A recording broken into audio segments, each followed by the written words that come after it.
Hi lovely people, so today we'll learn how to control oily makeup or creasing makeup. So many of you complain that, oh, my makeup is not looking flawless as lot of a makeup artist. So worry not, today I'll be telling you what they do that you don't do, right? So our main focus will be on the forehead, under the eyes and smile lines. So let's go.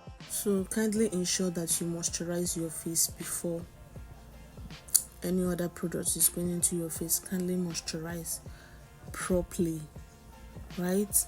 And once you are done moisturizing, allow it to dry before you go in with your primer.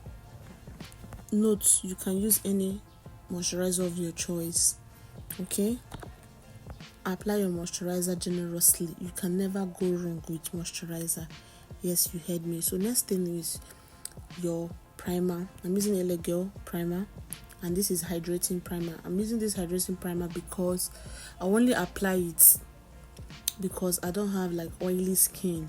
If you have oily skin, after putting your hydrating primer, ensure you also apply a mattifying primer on your T-zone areas to control oil. Very, very necessary. This will also make your makeup not to crease.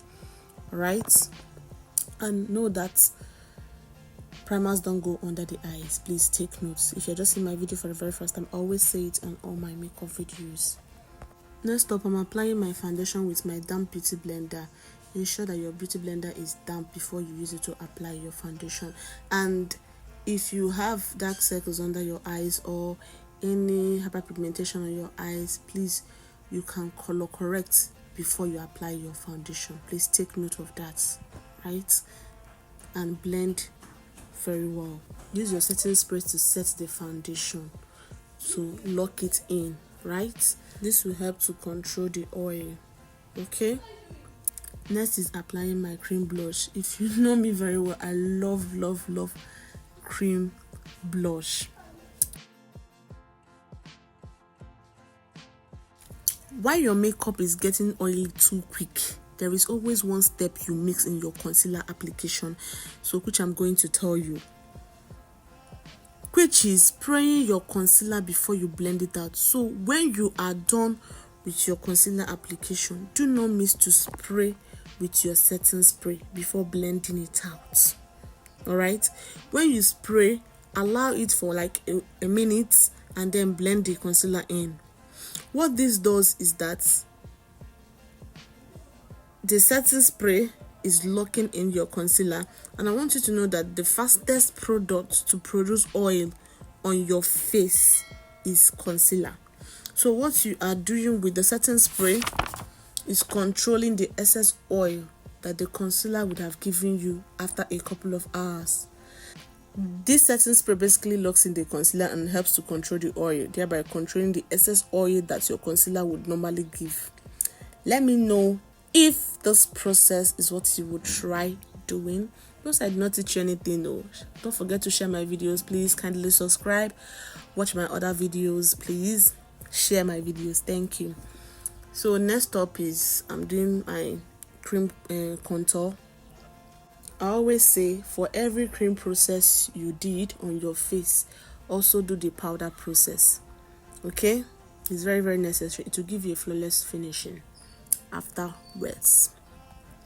For setting of your under eyes, kindly press the powders into the skin. You can take it layer by layer. Don't just pack products. Once you take, blow out the excess or dust off excess, then keep pressing it into your face or the highlighted areas.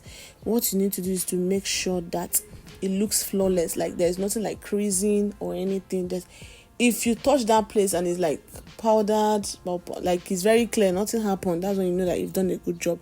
And for your smile lines, you have to like pout your mouth to control the oil on that place with your powder. So next up, I'm just baking with my white powder.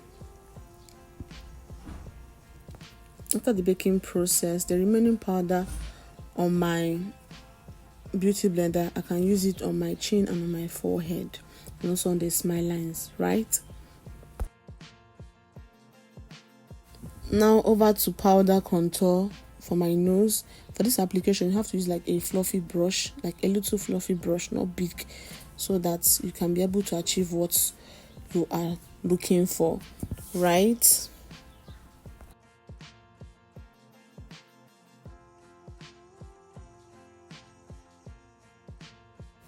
Next is to do my powder contour. Remember I said for every cream process you did, you also repeat the powder process.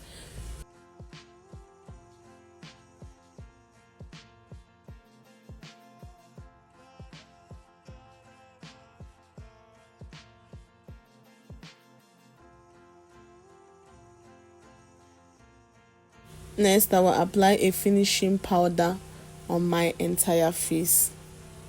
Alright, and for you to do this, please ensure that you're using a powder that is your shade. Don't use a powder that is not your shade. Kindly take notes, because it won't be nice after wasting your time to do your makeup and at the end it's not looking flawless, you're having harsh lines. No, it's not good. So I did my lips off camera. I hope I passed my information very clearly on how you can control your oily makeup or creasing. Don't forget to always follow me, like, comment, and share. Be seeing you guys in my next video. Bye.